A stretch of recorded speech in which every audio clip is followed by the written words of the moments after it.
Daniel Padilla, nasapawan nga ba si Catherine Bernardo sa aktingan? Sa YouTube channel ng Star Cinema, nagbasa ng mga mean comments ang Very Good Girl stars na sina Miss Dolly De Leon at Catherine Bernardo. Nagbigay ng reaksyon si Catherine sa isang tweet ng netizens na kung saan ay nag-tweet ito ng si Daniel humahakot ng acting awards from a legit awards giving bodies, pero si Catherine na stuck sa Love Team Awards only kasi hindi kayang tumayo mag-isa na walang love team. At sinagot naman ito ni Catherine, aminado naman ito na wala man itong natatanggap ng acting solo awards sa mga legit awards giving bodies, subalit ayon sa kanya hindi naman ito big deal as long as gusto niya ang kanyang role na ginagampanan nito sa isang proyekto, lalo na at hindi naman ito nakikipagkompetensya sa kanyang real life boyfriend at ka-love team na si Daniel Padilla. Gayunpaman, masayang masaya ito para kay Daniel sa mga natatanggap niyang solo acting awards. Bagamat madaming humahanga kay Catherine as a good actress, meron pa rin talagang pumupuna sa kanya, kagaya na lamang ng isang tweet na ito. Ayan na naman sila sa highest gross kuno. Wala talagang ibang panangga na mga hambog, war freak fans ni Catherine. Alam kasi nilang walang panama idol nila when it comes to best acting.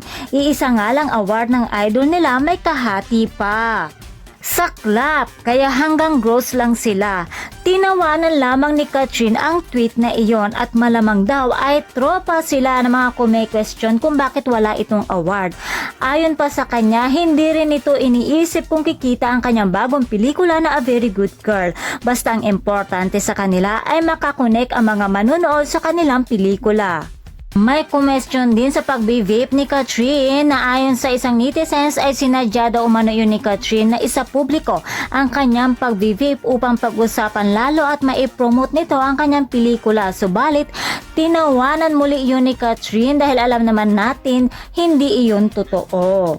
Nagpasalamat naman ito sa mga positibo at negatibong komento ng kanilang natatanggap. Sa A Very Good Girl, ayon pa sa kanya, tanggap nila kung anuman ang kritisismo ng mga netizens dahil dito sila ay natututo pa lalo. Subalit nagpaalala ito na bago umano magkomento ng mga masasama tungkol sa kanila ay isipin muna nila na may mga inosenteng nakakabasa at baka gayahin pa nila ang mga ito.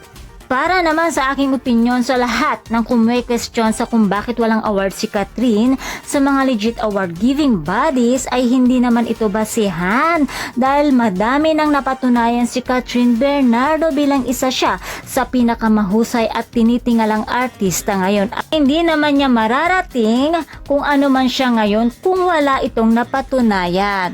Kaya bago nyo questionin si Catherine Bernardo, siguraduhin mong may narating ka din sa buhay mo. Kaya naman mga chikadoras, abangan pa natin ang iba pa mga update tungkol kay Miss Catherine Bernardo.